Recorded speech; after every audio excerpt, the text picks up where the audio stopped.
Once again, transcontinentally transcribed live, you're listening to and watching Project Audion. Science fiction is how we dream about the future. Well, sometimes they're dreams, sometimes they're nightmares. Hi, I'm Larry Groebe with the Generic Radio Workshop. And when we peer into the future, we're also often reflecting our concerns of right now. In the 1950s, magazines such as Galaxy, Amazing Stories, and others begat great audio drama through radio shows like X-1, which offered sophisticated, imaginative storytelling that primitive live TV couldn't match. Science fiction, yes, but reflections also upon the nightmare of war, concerns about commercialization, automation, shows about the strange, repetitive sameness of modern life. At this time, many of us are living through such repetitious Groundhog Days ourselves, each one echoing to the next, the same and yet somehow out of kilter. Today's Project Audion radio episode is about a guy whose life is like that, before it all blows up in his face. So let's take a look back at a forward-thinking Frederick Pohl story, The Tunnel Under the World, as aired on X-1.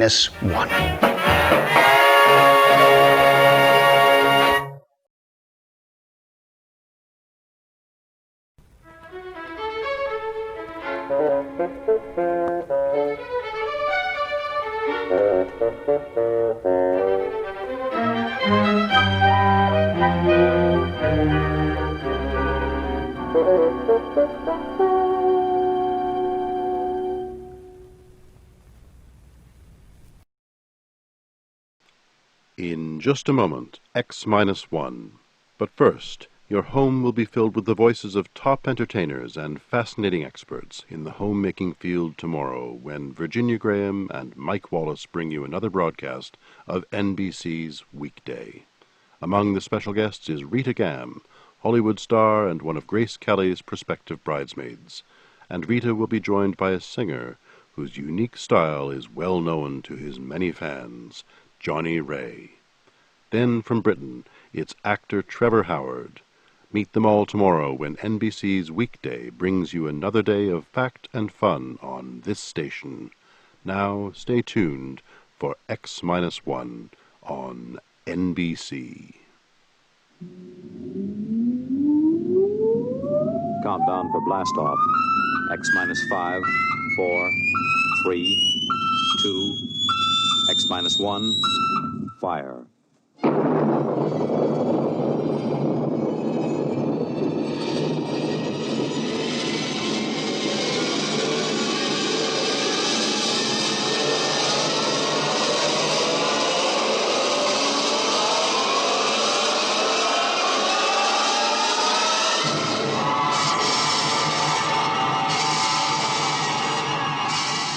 From the far horizons of the unknown come transcribed tales of new dimensions in time and space. These are stories of the future, adventures in which you'll live in a million, could be years, on 1,000 maybe worlds. The National Broadcasting Company presents X minus 1.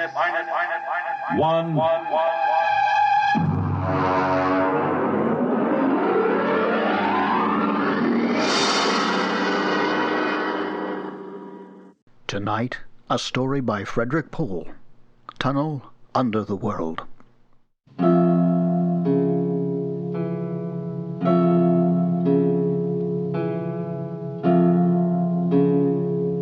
On the morning of June 15th, Guy Burkhardt woke up screaming. Ah! It was more real than any dream he'd ever had in his life. He could still hear and feel that sharp, metal-ripping explosion, that searing wave of heat. He sat up. Mary, where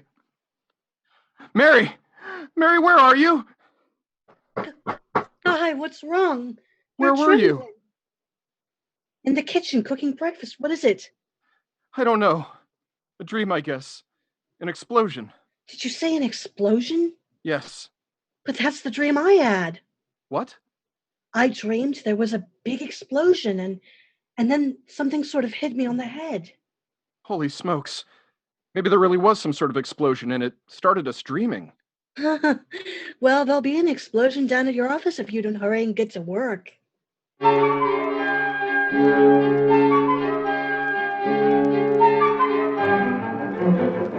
Coming in on the bus, Burkhardt watched to see if there was any evidence of an explosion. There wasn't. If anything, the town looked better than ever. The only thing that seemed strange to him was the fact that none of the usual crowd was on the bus. He was a little relieved when his old pal, Henry Swanson, finally got on. Excuse me. Oh, Henry. Pardon me, sir. Henry, what's the matter with you? It's me, Guy Burkhardt. Burkhardt? Sorry, I don't believe we've met. What? Henry, for Pete's sake, it's me. If you'll excuse me, this is my stop. Well, I'll be. How do you like that?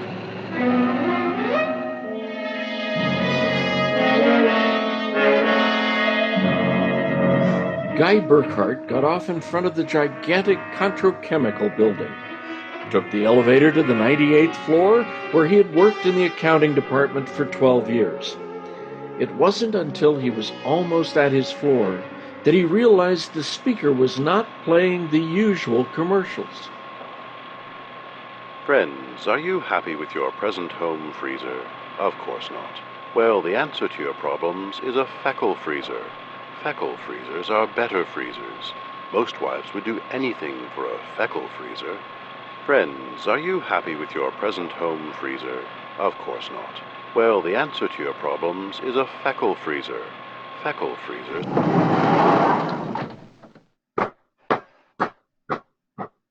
Morning, Miss Horn. Good morning, Mr. Burkhardt. Well, new hairdo, I see, huh? Why, yes. Do you like it? Makes a lot of difference in your appearance. Mr. Barthen? Oh, no, sir. He had an appointment with Mr. Dorchin at the Human Research Institute. Today? But today's the 15th of June. He has to sign the quarterly statement. He said he wouldn't be in. Huh. That's mighty peculiar. Yes, sir. Oh, by the way, Miss Horn, what the devil is a Feckle freezer? A Feckle freezer? There's some new copy on the elevator commercial. Dorchin must have landed another account. Feckle freezers. I really don't know, Mr. Burkhardt. Huh. It's a funny day. Can't quite put my finger on it, but there's something strange going on.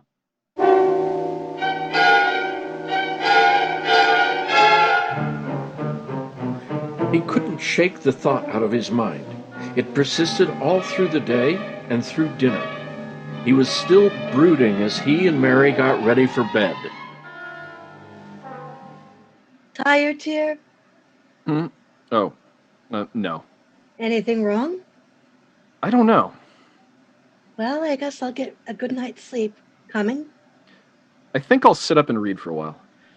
Oh, good night, darling. Good night, dear.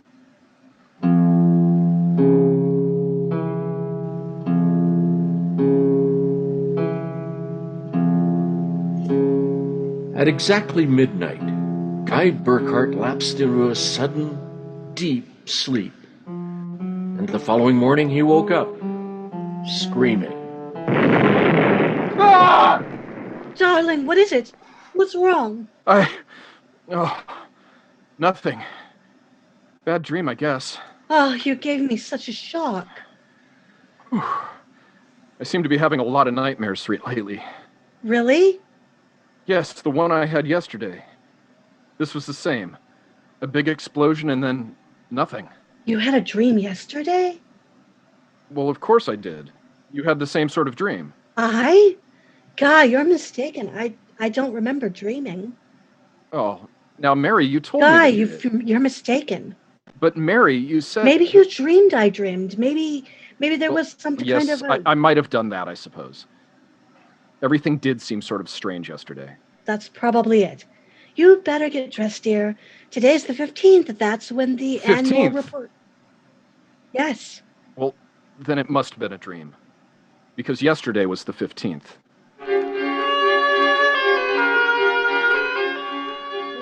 Guy Burkhardt got up, dressed, ate breakfast, and took the usual bus to work.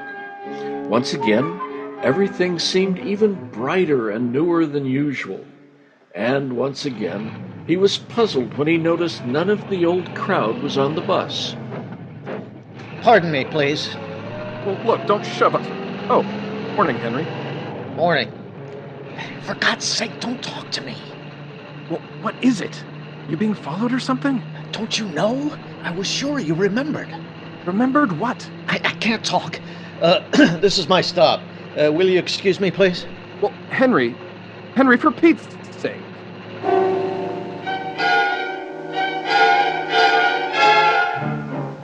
As in yesterday's dream, Guy Burkhardt got off at his stop and took the elevator to the 98th floor. The speaker in the elevator purred a new commercial this time. Marlin cigarettes. They're sanitized. Does your present cigarette make your throat feel raspy and unpleasant? Marlin cigarettes contain a miraculous new drug which actually gives you the sensation of smooth, creamy smoke. Marlin cigarettes. They're sanitized. Does your present cigarette... He walked down the marble corridor to his office. Good morning, Mr. Burkhardt. Good morning, Miss Horn. Do you like my new hairdo? Yes. Is Mr. Barth in? Oh, no, sir. He had an appointment with Mr. Dorchin at the Human Research Institute. I know. You know? Well, I guessed it anyway. And today is the 15th of June, and he won't be here to sign the quarterly statement. And I'm going nuts. Let me have a cigarette, will you? Yes, sir. Try one of these. They're Marlins. I never heard of Marlins before today. What are we, a bunch of guinea pigs for Dorchin's new advertising accounts? Mr. Burkhardt, is something wrong? Wrong? Ho ho, perish the thought, Miss Horn. Perish the thought.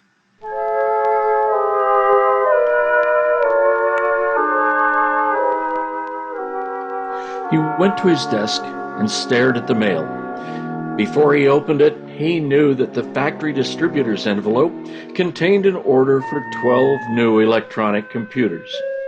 He knew that the development journal contained an article about a new method of transprinting selected brain circuits of human engineers onto the electric brain circuits of robot engineers to facilitate the operation of automatic factories. He knew that there was a complaint from Feinbeck & Sons about the Contra Chemicals' newest household robot circuit. After a long while, he forced himself to open them. They were exactly as he suspected. This is Hello? Swanson. Hello? Henry Swanson. Henry, what is it? Do you remember? Remember what? Just remember. All right, listen, Henry, let's stop playing games. Yesterday, either I was dreaming or you snubbed me on the bus. Today, the same thing happens. Oh, you do remember. Thank heavens. I thought so when I saw you, but I couldn't be sure. Now, what is it you want? Listen, tomorrow morning, when I get off the bus, you get off with me. Be casual. They may be watching. Who may be watching? Swanson? Hello?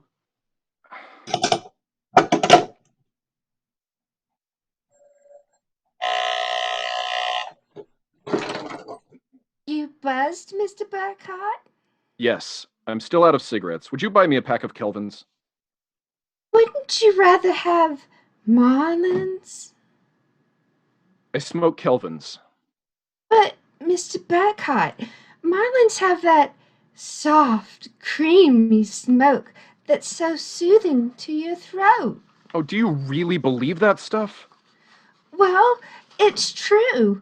I wouldn't say this, Mr. Burkhardt, except that... Well, I've gotten to know you pretty well, and I've grown to admire you so much. I see.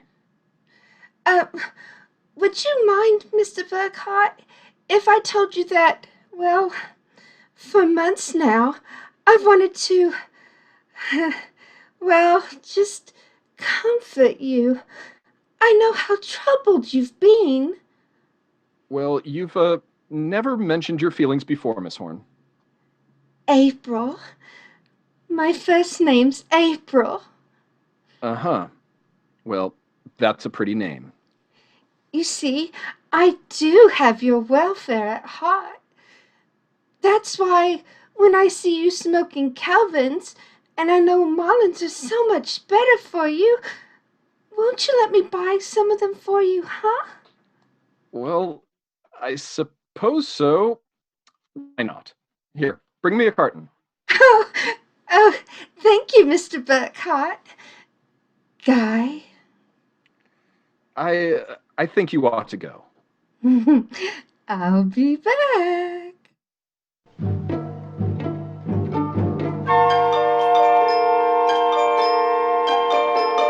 There was something wrong. Something definitely peculiar about what was happening.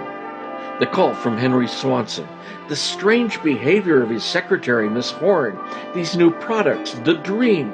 Guy Burkhardt went home that night feeling like a man in a nightmare. That you, dear? It's me. Did you have a good day? Fair. Oh, before you sit down, will you go down in the cellar and put in a new fuse? That switch in the hall blew out. I shut it off. Okay. Supper will be ready in a minute, so don't start fooling around with that old boat hole you've been building. I won't.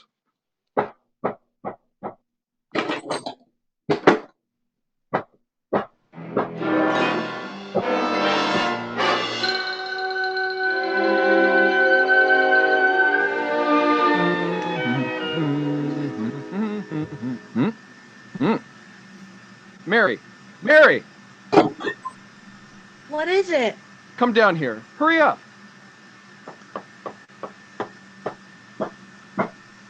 What is it?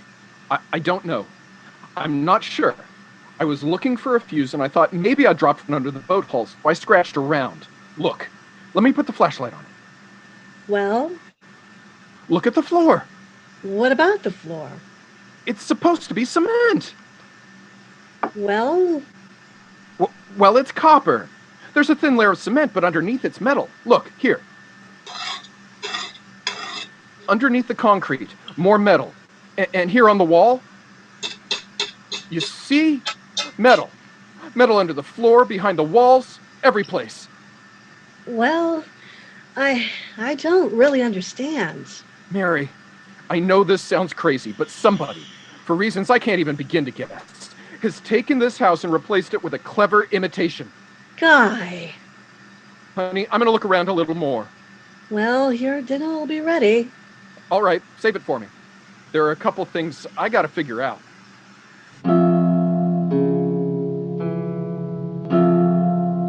The following morning, Guy Burkhardt woke up screaming. He dragged himself into the kitchen where his wife Mary was preparing breakfast and discovered that it was still June 15th. Mary, where's the morning paper? Where is it? Outside the door, I guess.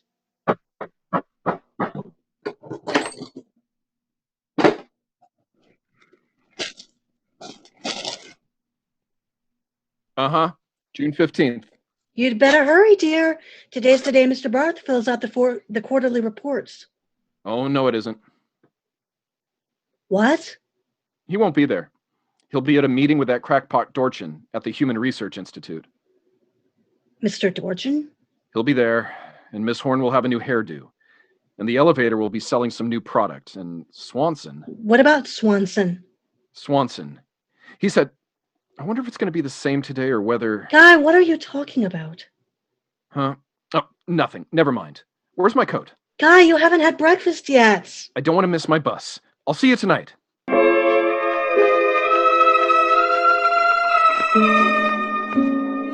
Guy Burkhardt got on his bus. There were the same unfamiliar faces, the same unusually new-looking buildings, the same unusually bright sunshine. And on the customary corner, Henry Swanson, pale and furtive, climbed aboard. Excuse me, sir. It's quite all right. Do you remember the phone call? Yes. Oh, thank heaven. Get off at the next corner and follow me. Where are you going? There's an excavation for a building about a block down. Make sure you aren't followed. I'll go first.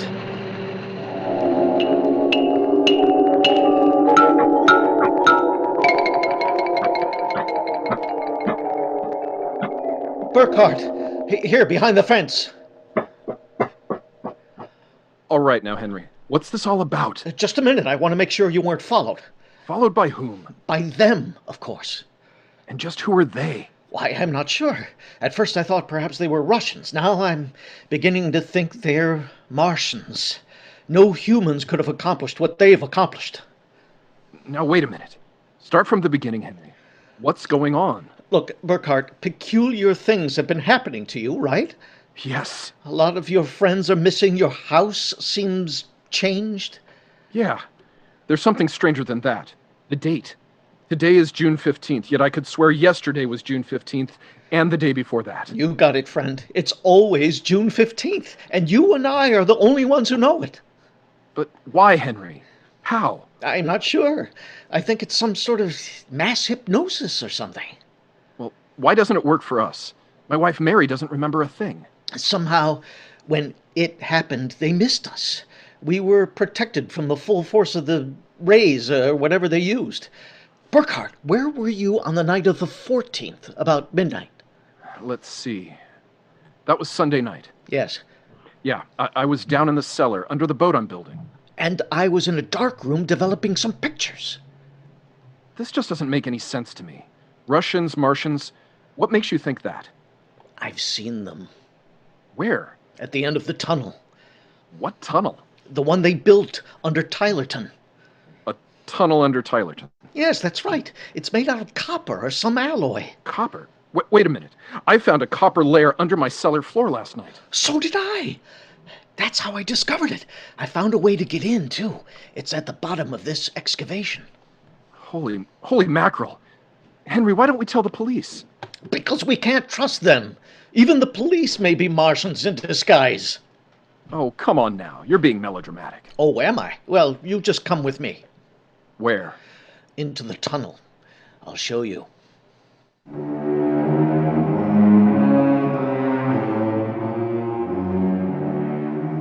Henry Swanson led Guy Burkhardt to a small hole in the side of the excavation. There, he removed a cutout piece of metallic substance, and they crawled into a dimly lighted tunnel.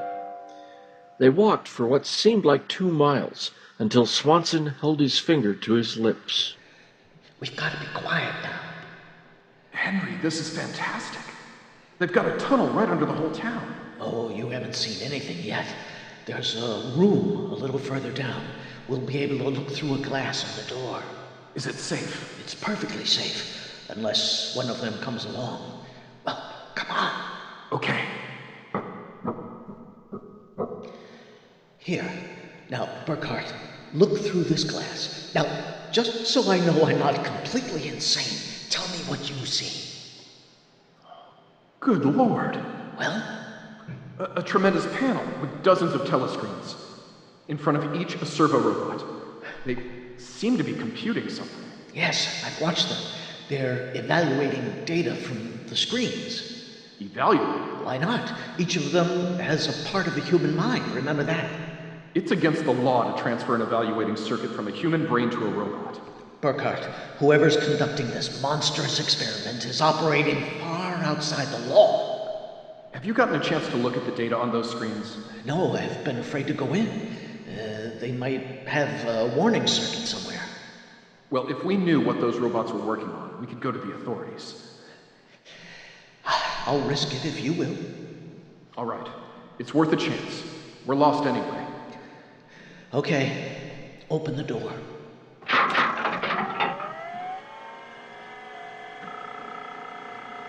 So far, so good.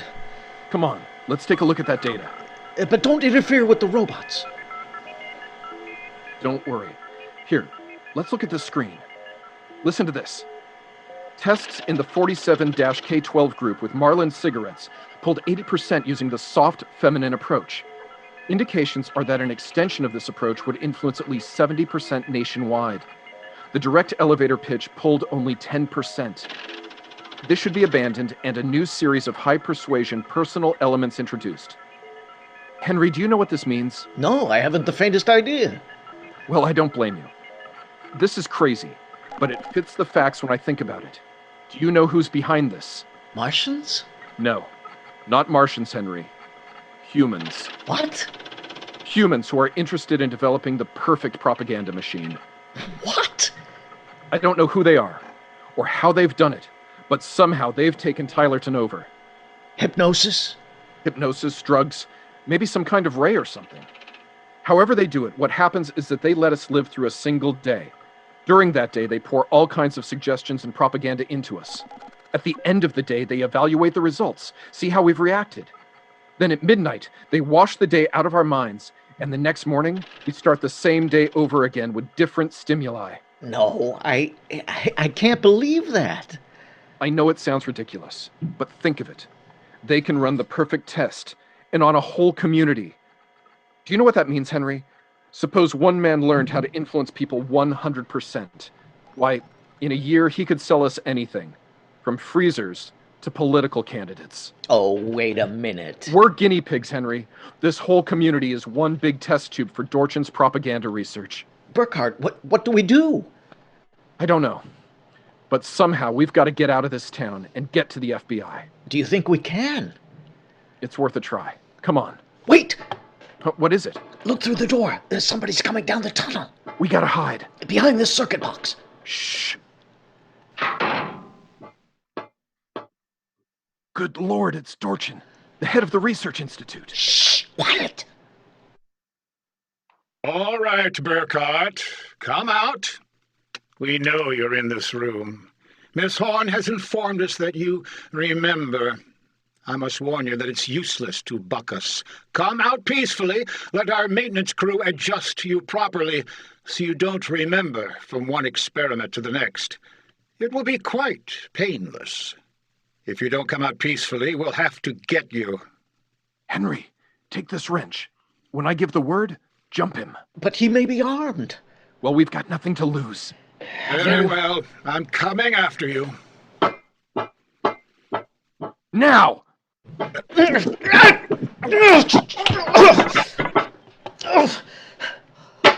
Burkhardt, I've killed him. No, wait. Get his coat unbuttoned. Maybe his heart is still beating. Henry! What is it? What's wrong? Look underneath his coat. Heaven help us. It's a robot. A humanoid robot. Designed to look like Dorchin. Come on, let's get out of here. Wait! Hey, what's that? The loudspeaker. I told you it was useless, gentlemen. Who are you? Mr. Dorchin, naturally. The real Mr. Dorchin. What are you trying to do to us? Merely trying to prevent you from damaging my experiment, gentlemen. You can't get away with this, Dorchin. Sooner or later, somebody, the FBI or somebody, is going to get wind of this madness. Really, Burkhardt, you're quite naive. Now, why not be reasonable and let the maintenance crews adjust you? And if I refuse, I suppose you'll kill me. That would be quite impossible. Oh? You see, Burkhardt, you're already dead. Dead? You're shocked. It's quite true. You and everyone else in this town were killed by a premature atomic blast at the Chemical plant. The blast occurred at 7 a.m. on June 15th. That is the last thing imprinted on your minds. That's why you wake up screaming each morning. No, it isn't true. But it is. What I and my associates did was take the brain circuits from your dead bodies. We stored them in electrochemical batteries until we had a chance to rebuild the cities and begin our tests. Do you think I'd believe a fantastic tale like that? I imagine you find it incredible.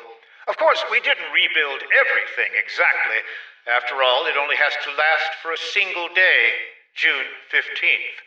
At midnight, we turn off the power and wash out the memory of the day. You and your friend Swanson, unfortunately, have defective circuits. You remember. Burkhardt, it's no use. We're trapped. Give up. No, not me. What can we do? We can make a run for it down the tunnel. Come on. It's useless, Burkhardt. Keep going. It's useless. Useless. Useless.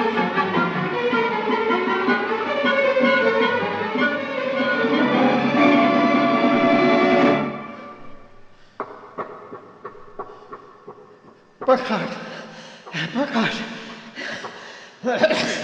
It's no use. You go ahead. I'm finished. Look, we're almost to the end of the tunnel. I can see a door. Here, I'll help you. I can't. Just a little further. No. Now, if this door is open. Opens. Oh no. No, I don't believe it. Swanson, look.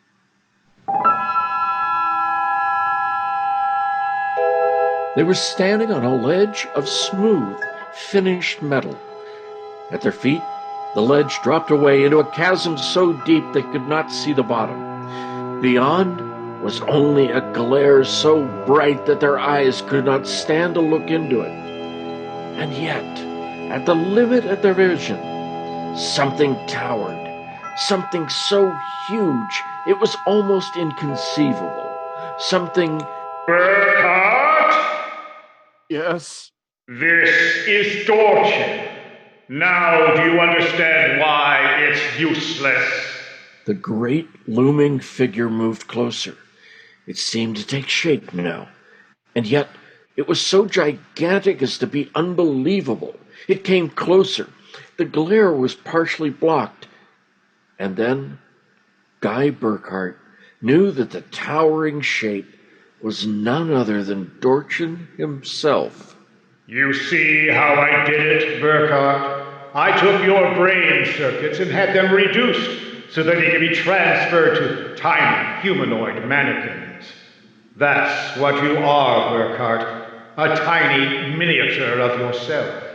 And this city, this whole experiment I'm conducting, is built on a tabletop.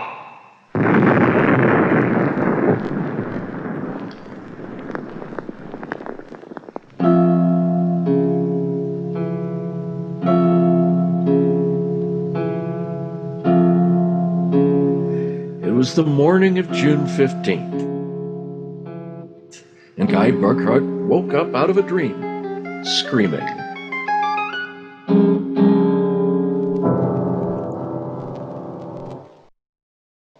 Tonight, by transcription, X-1 has brought you The Tunnel Under the World, a story from the pages of Galaxy, written by Frederick Pohl, a former advertising executive who is now one of our leading science fiction writers. It was adapted for radio by George Lefferts.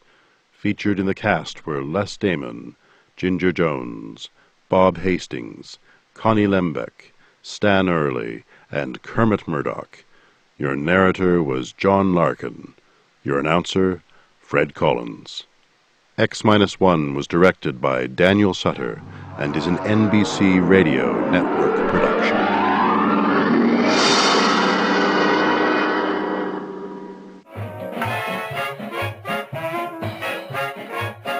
That's our show this time.